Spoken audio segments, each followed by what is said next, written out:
Hi, everyone. I'm Doug Trum, Executive Director at the Urbanist, and I'm going to kind of be the MC since we have so many different advocates on the call, try to keep some order and pass things along to people. Thank you for joining us, and we'll try to work through it quick so we can get to questions. We will have a press release out after this conference, and I'll just start by kind of making our general statement. We're advocates for the environment, climate, racial justice, and transportation. And we came together today to oppose any delay in delivery of voter-approved mass transportation projects. And we're calling on the Sound Transit Board to instead adopt plans that keep the schedule promised to voters, and that creates a framework to fill budget gaps and accelerate projects if possible. Sound Transit is considering plans that would postpone that construction of many ST3 routes into the 1940s, or the 2040s, which would worsen the climate crisis across Western Washington and stunt our region's economic recovery and keep our communities disconnected from each other and from opportunity. And we're heartened that some board members have expressed interest in a realignment plan that doesn't focus on delays as the only option to balance the budget, and instead is trying to avoid them. And we hope that effort is given time and space to bear fruit. Rushing a vote in July to delay projects and kick the can down the road does not seem like the responsible and prudent decision for our region. And we're going to be using SC3 now as our hashtag for folks who'd like to follow along there. First, I want to pass it off to Robert Cruikshank of Sierra Club to give our first little statement. Yep, thank you all. Robert Cruikshank representing Sierra Club. I'll try to be brief. We believe that Sound Transit would be committing a crime against the climate if they move ahead with a proposed plan to delay the rail projects that voters approved in 2016. We all saw with last week's heat wave just how urgent and devastating the climate crisis has become, with hundreds of people dead across the Pacific Northwest, perhaps billions of animals and critters dead in the waters of the Salish Sea, and further consequences surely to come. Most carbon emissions in the Puget Sound region do come from personal automobiles. And this means that mass transit is an essential part of the solution to the climate crisis. It will not be possible for our region or our state to meet our climate goals if Sound Transit delays delivery of voter-approved transit projects. We urge the board to take a step back and avoid hasty decisions that could compromise our ability to build the transit our region desperately needs. Many of us worked hard to support ST3 in 2016. We're supporters. We want this to happen. We'd much rather be working alongside Sound Transit to deliver those projects faster and look ahead to ST4. But we will not accept project delays. Instead of locking us into a decade of delay, Sound Transit needs to resume planning and design work on the ST3 routes as quickly as possible and work with state and federal partners to address any financial needs. The state legislature can help, and the federal infrastructure bill that is still under debate in Congress could be a game changer. We urge Sound Transit to do the right thing for our climate and our future, delay any decisions that would cause disruption, and instead adopt plans that deliver transit projects on or ahead of the original schedule. Hi, and I'm Jonathan Hopkins from Seattle Subway, the Executive Director at Seattle Subway. We're deeply concerned with the current situation. While we know Sound Transit is looking for more money to fill the budget gap, even with federal help, delay is still the name of the game. That's unacceptable for all the reasons Rob mentioned. As one longstanding board member noted, once a slower timeline is set, lowering the bar becomes the new normal. It's also impossible to ignore that waiting another 20 years for critical links to Ballard, Everett, and on the east side is simply unfathomable. Like, we know the traffic problems we have now, and we know the crisis on the climate that we have now, and the equity challenges we have now. Waiting 20 years to solve that with these solutions is simply unfathomable.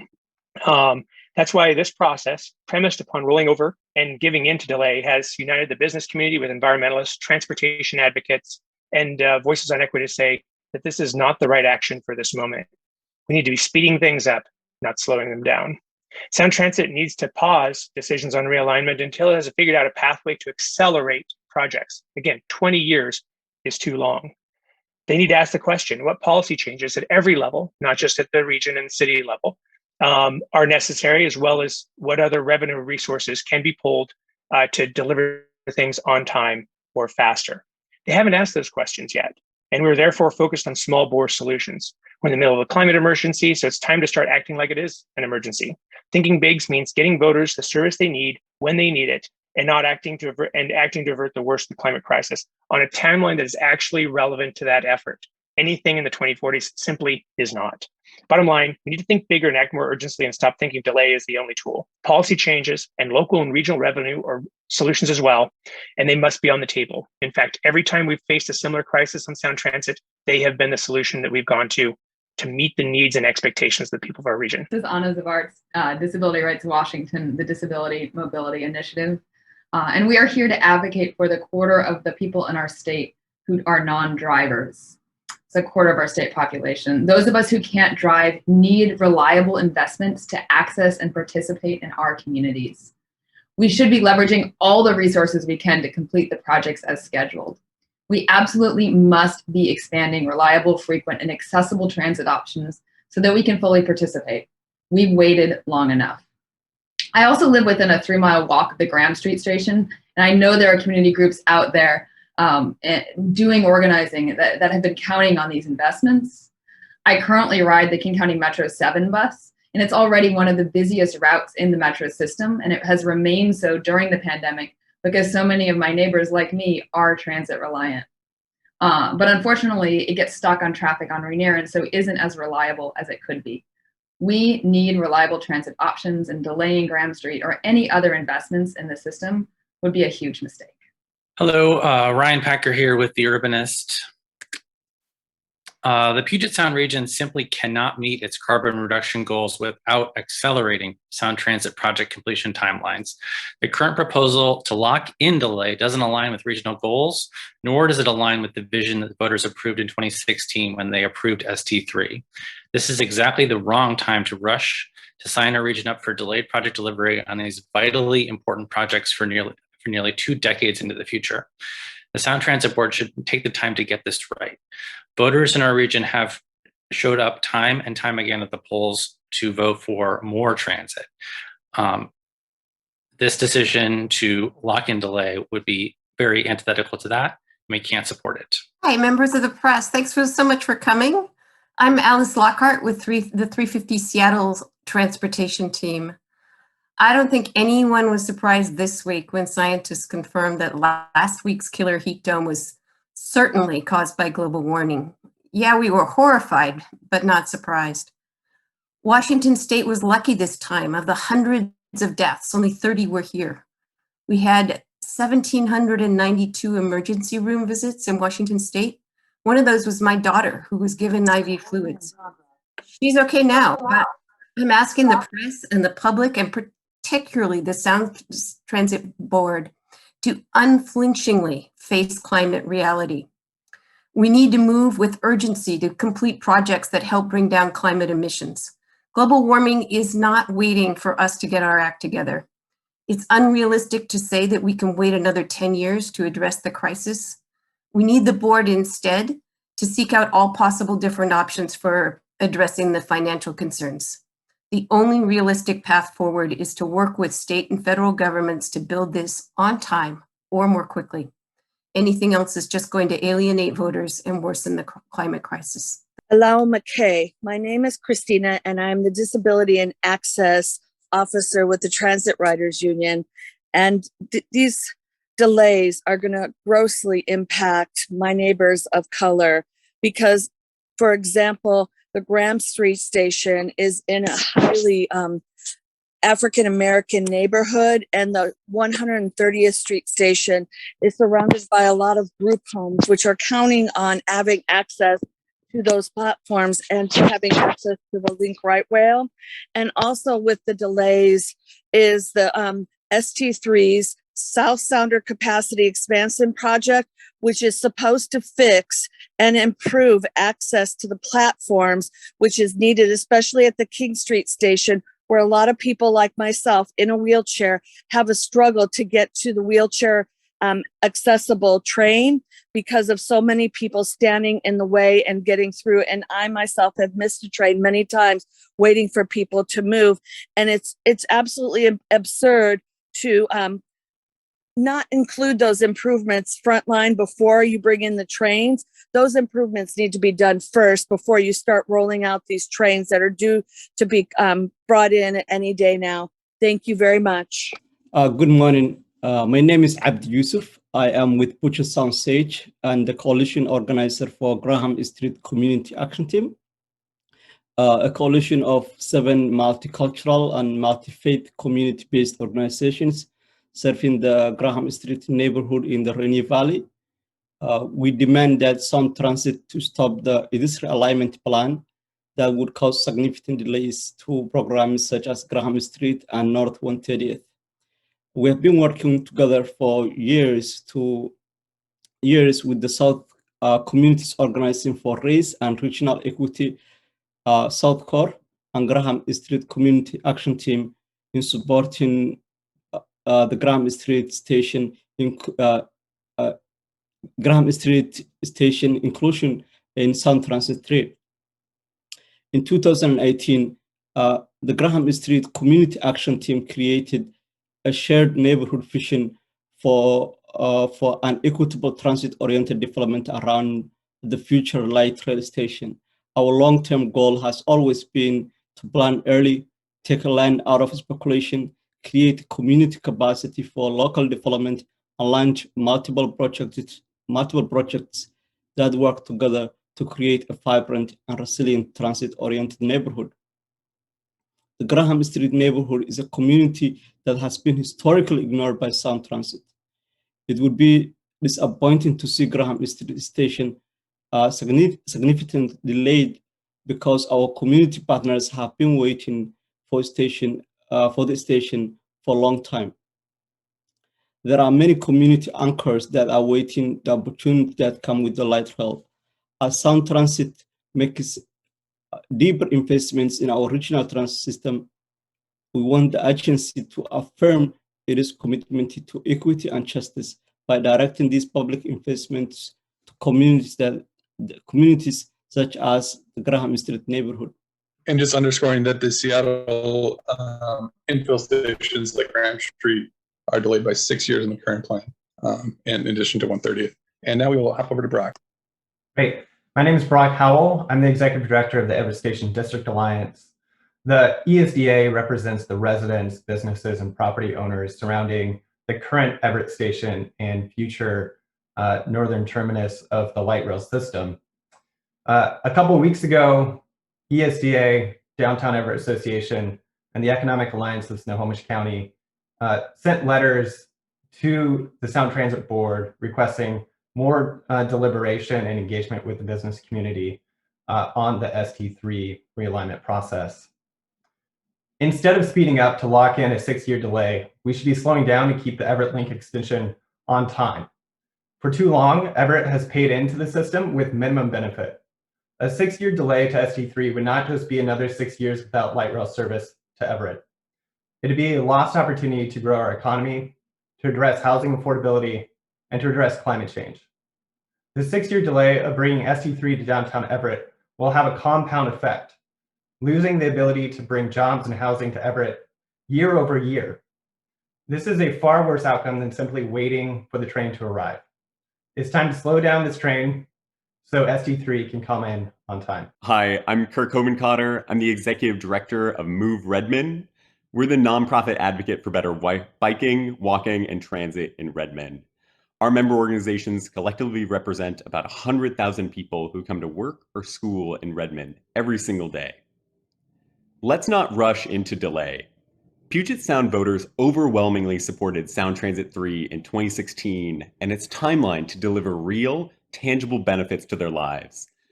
Light rail to Redmond is only as useful as the network it connects into. Every day of delay on connections to Snohomish County, Pierce County, and South King County means another grinding commute to Redmond.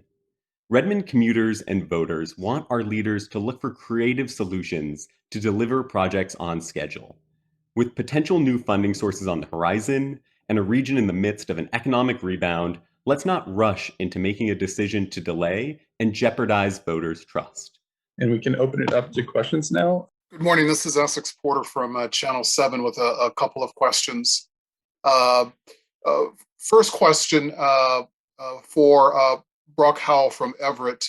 You were reading about the impact on Everett. I'm just wondering if you would just talk it through in plain language. what this delay would mean for Everett. Everett has not gotten the full benefit of ST3 since the beginning. Obviously, we have express bus service, but the promise has been light rail to finish the spine of the system from Tacoma to Everett. And when you build a light rail station, what we have all enjoyed across, especially in Seattle, is the ability to have more housing, more development in that area, which helps us address climate change, which makes the commutes shorter for people with disabilities, which just creates better, compact, complete communities. By delaying the project to Everett by 6 years, that means we don't get a benefit from that for another 6 years. And that has a compound interest. Our city has goals for addressing climate change, for housing affordability. We cannot do that unless light rail arrives. As a region, we have goals for climate change, for housing affordability, for addressing a whole slate of other issues. We cannot achieve that unless we keep ST3 on time. And so it is critically important that we make sure that we slow down this process to keep the trains moving on time. Fundamentally, the question is, where would they get the money? Where would the money come from? So there are a number of options. The state did pass, and I've heard several state legislators mention the cap and invest system that got approved this spring as a potential source for Sound Transit. Sound Transit has other revenue sources available to it. Sound Transit could work with the legislature to address Sound Transit's borrowing capacities. And I think we've all been watching very closely what's happening in Congress, where a major infrastructure bill is coming together that could have a huge impact on the ability of this region to fund the transit that we need. It doesn't make any sense for the Sound Transit Board to 2 weeks from today suddenly decide to postpone a whole bunch of voter-approved projects for 6 years when August or September, we may well see a major infrastructure bill coming out of Congress that could solve Sound Transit's problem for them. So this haste is completely unnecessary.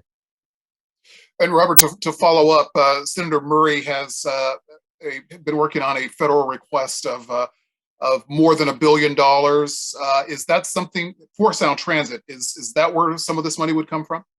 I think what is under discussion in Congress, what is under discussion with the White House, could be substantially even larger than that. They're talking several $1 trillion for infrastructure in the various reconciliation bills that are being discussed between House and Senate Democrats. But part of it is, the final numbers are still up in the air. For Sound Transit to act now before we know exactly what funding could be available to solve these problems seems completely unnecessary to us. What's the amount of money that's needed to keep all the projects on schedule? This is Jonathan from Seattle Subway. It's about $7.9 billion. It's important to point out that there are a bunch of different federal opportunities, as Rob mentioned.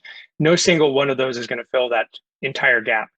We should also note that, our state has, at least from the legislature and the governor, stated it's a pretty green and environmentally conscious state. Yet this state spends less on public transit than almost any other state in the country. So the fact that Seattle is one of the most carbon intensive places in the entire state, if we're going to lower CO2 emissions, here over 60% comes from autos and highway traffic, then state investment is important here.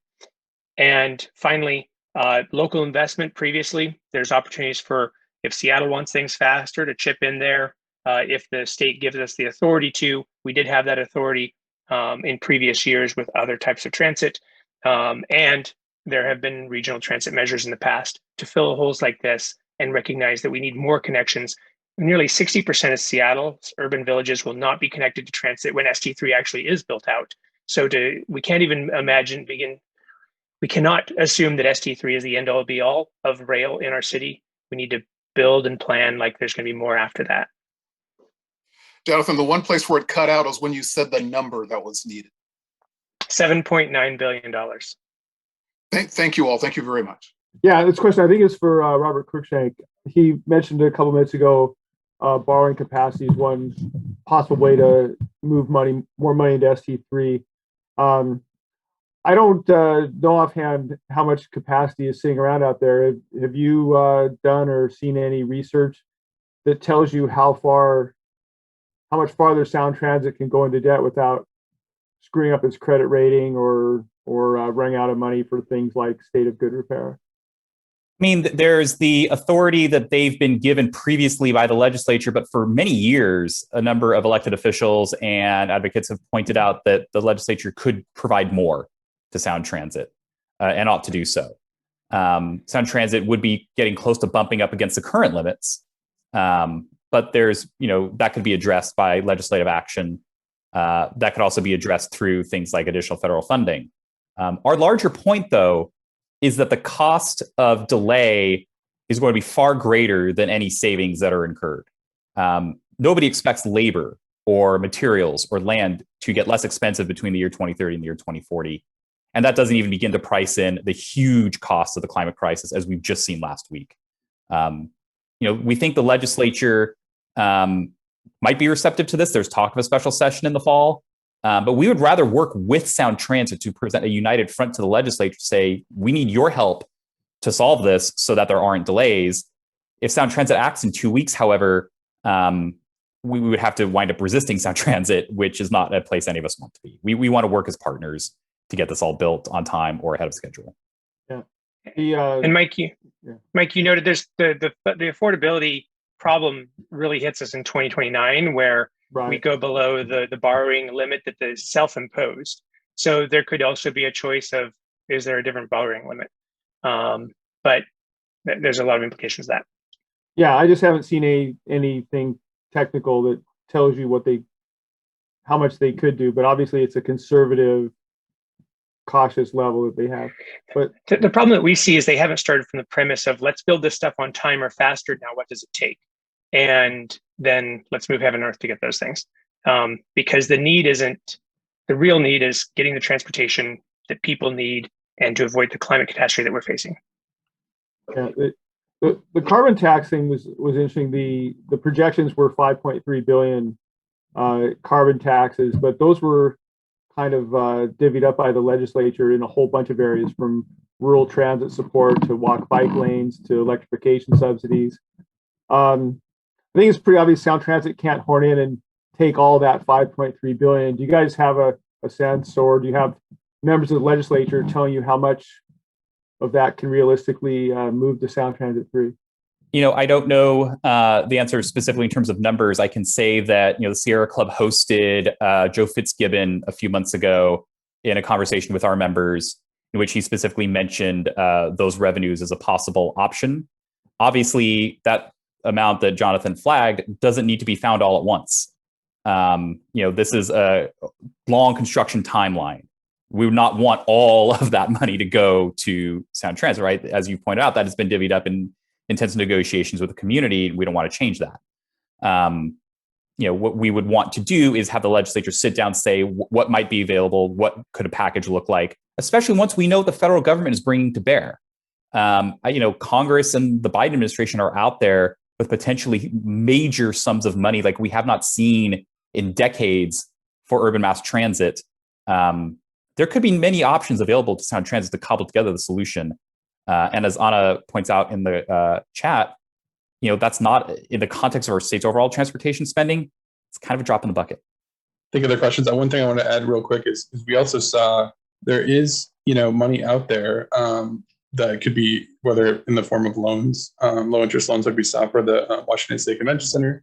Apparently there was $100 million sitting around in King County's, budget that they could invest in things. And this seems to me like another opportunity to really promote economic growth and, use some of these monies that they have wisely. So since they didn't end up getting that for the WSCC, maybe this is another avenue.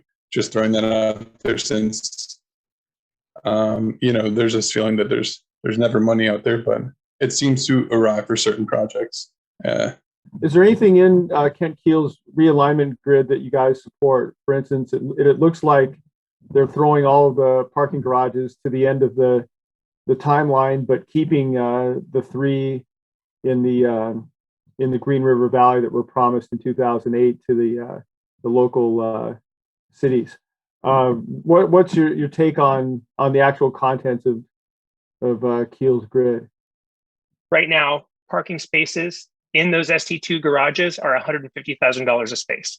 While it may or may not be possible now, it's hard. We don't have a parking emergency in our country. There's 7 to 9 parking spaces per car in our country. We have a housing emergency, and we have a housing equity emergency. So the concept broadly, there might be unique circumstances where this may not apply, but broadly, building parking now throughout the ST system does not seem like a wise use of funds when it's $150,000 a space for a resting area for cars. If you're going to have that amount of money, you should spend it on making transit-oriented development, it's high density and equitable, available throughout the system, just like we've done about Capitol Hill Station. That's not the only place where that's valuable. And I was curious if perhaps Anna or Christina had any thoughts on that as well. I mean, the parking space, I think, Jonathan mentioned the cost per space, which is super high. And we know that it's just not a scalable way to be able to get people to stations. We need to be thinking more about how to connect our stations to transit, how to make them walkable, rollable, and actually be investing in ways that are more scalable. Speaking from the property owner business perspective in Everett, we are supportive of delaying that decision for sure, of building the parking garages to the very end. It's a huge opportunity cost for us in terms of land that could be used in a better way, because we could be building housing in that location or jobs in that location instead of prioritizing cars. And it's also opportunity costs for a city in terms of tax base. We're at the end of the service district, and the trips that are generated there are trips from outside our city that are coming into the system who are not paying into the SD3 service area.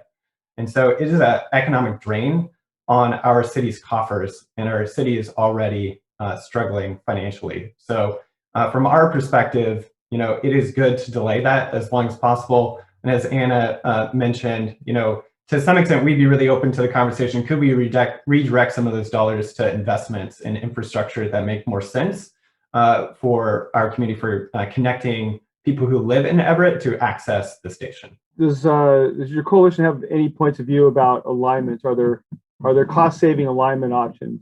One could argue that we have no idea what the actual cost of Sound Transit 3 is, because the board is still such a huge range of options, anything from a 200-foot deep station in Chinatown to Chinatown International District to destroying relatively new apartments in West Seattle instead of going in the right-of-way. What kind of bridge or tunnel to put into Ballard? Does this coalition have any clear positions that are in the area of cost reducing alignments? I don't know if we've unified across that broadly, so I don't want to speak for the whole coalition, but I know the Urbanist, we have written about the West Seattle link line in particular, as you maybe have read. I can sort of see why Sound Transit is waiting to rule some things out that appear fairly expensive. But at the same time, we did find it concerning that, as you mentioned, those 400 or so apartments in West Seattle were tabbed for apparently, being purchased and demolished by Sound Transit. It sort of suggests that Sound Transit isn't being terribly adaptive and quick on its feet when it's thinking about these alignments, and it's sort of slugging the line with routes that don't make sense. And I don't know, why that is. We did get this report from the outside consultant suggesting that they may want to tighten up a few practices as far as the planning and engineering goes. But I think it's pretty logical that there are plenty of good options that don't require plowing through 7-story new apartment buildings. Fauntleroy Way is a pretty wide street. That is clearly one option that just using that right of way would be sufficient. And part of that is that it muddies the waters about what the best alignment is, because we see some leaders suggesting that, elevated and tunneled in West Seattle are getting closer together in cost, so maybe we should just do tunneled, when what we heard, was it 3 or 4 years ago, was that the tunnel was going to cost at least $700 million more. And, that's one easy one where we're, I think, at least speaking for the Urbanists, we don't want a a tunnel that is primarily just about certain folks preferring that for per views, I guess, and aesthetics. That's an easy way to cut costs, to have it closer to the representative project that Sound Transit suggested, which was elevated. In other areas, perhaps it's up for debate whether tunnels can work. But I think part of what could make this process work a little better is having those discussions and outreach about real options, because so far with this realignment process, we just don't feel like groups are getting in on the decisions. When the Seattle Metropolitan Chamber of Commerce feels like they've been shut out of this decision-making process, you can sure bet that we have been, and many other groups have been. We wish that there were ways we could weigh in more early in the process and help guide things, rather than sort of scrambling when it feels like the decision's about to be made. But that's sort of where we're at. And feel free to jump in, anyone else, if you have anything to add. For the Everett Link extension, we, ESDA, and I think our other partners do not have a position on whether to realign, or rather to physically realign the system or not.